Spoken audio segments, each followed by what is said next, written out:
Halo semuanya, balik lagi bersama gua Uluan dari Kecil-Kecil Gokil. Di video kali ini gua akan menjelaskan dan memperkenalkan kalian salah satu game besutan CD Projekt Red, yaitu Cyberpunk 2077. Langsung saja kita perkenalkan Cyberpunk 2077 yang bakal rilis di 2020 ini. Tepatnya di 19 November 2020. Maaf ya belibet. Langsung saja, hayu!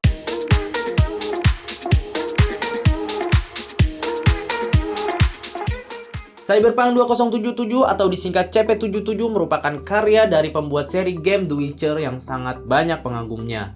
Ya siapa lagi kalau bukan CD Projekt Red.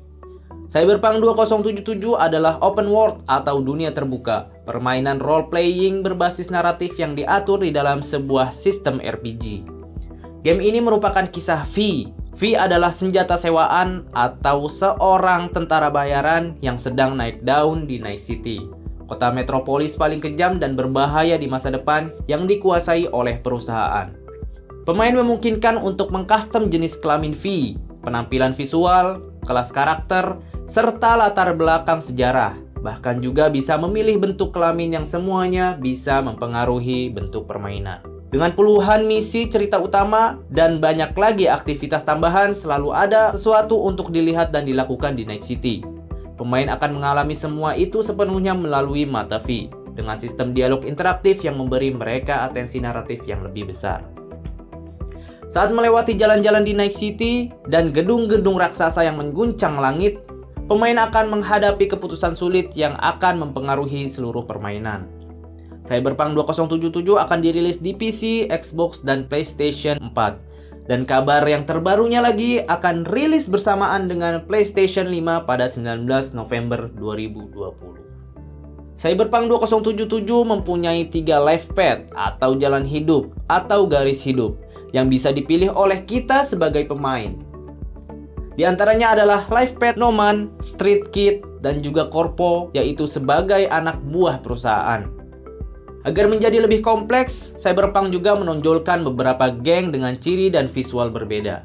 Untuk lebih lengkapnya akan dibuat video khusus mengenai geng dan life path atau garis hidup ini. Kelangkaan peralatan tertentu dicirikan juga dengan perbedaan warna, seperti common, rare, epic, legendary, atau sejenisnya. V bisa berlindung, membidik, berlari, melompat ganda, dan meluncur atau dive. Serangan jarak dekat sangat efektif dengan senjata jarak dekat. Ada 3 jenis senjata jarak jauh yang semuanya dapat disesuaikan dan dimodifikasi, yaitu kekuatannya, teknologinya, dan kepintaran senjatanya. 4 jenis kerusakan yang ditimbulkan adalah fisik, thermal, EMP, dan kimiawi. Penggunaan senjata dapat meningkatkan akurasi dan kecepatan reload yang ditunjukkan dalam sebuah animasi karakter. Ada juga ahli senjata yang bisa memperbaiki dan meningkatkan senjata. Permainan ini dapat diselesaikan tanpa membunuh siapapun dengan opsi senjata dan cyberware yang tidak mematikan. Kota metropolitan Night City, California terdiri dari 6 wilayah pusat kota perusahaan. Watson yang dihuni imigran, Westbrook yang mewah, pinggiran kota Haywood, Pacifica yang dipenuhi geng, dan industri Santo Domingo dan daerah sekitarnya. Ada juga Badlands yang juga bisa dijelajahi. V bisa menuju lokasi ini dengan berjalan kaki dan dengan kendaraan, yang dapat dilihat baik oleh orang pertama atau first person perspective atau orang ketiga third person perspective. Di mobil, V mudah terlibat dalam tembak-menembak. Para pejalan kaki pula rentan terhadap tabrakan kendaraan. Bergantung pada lokasinya, penegak hukum dapat diberitahu jika V melakukan kejahatan. Stasiun radio tersedia untuk didengarkan.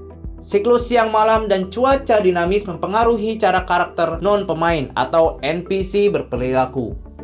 V memiliki pula apartemen dan garasi. Night City menampilkan karakter yang tidak berbahasa Inggris, yang bahasanya dapat diterjemahkan dengan implan khusus. Brain Dance adalah perangkat yang memungkinkan V menjalani sosok orang lain. Poin diperoleh dari misi utama dan bisa menambah statistik, sedangkan misi samping menghasilkan kredibilitas jalanan yang membuat reputasi diri. Seperti keterampilan membuka kunci, vendor, tempat, dan misi tambahan.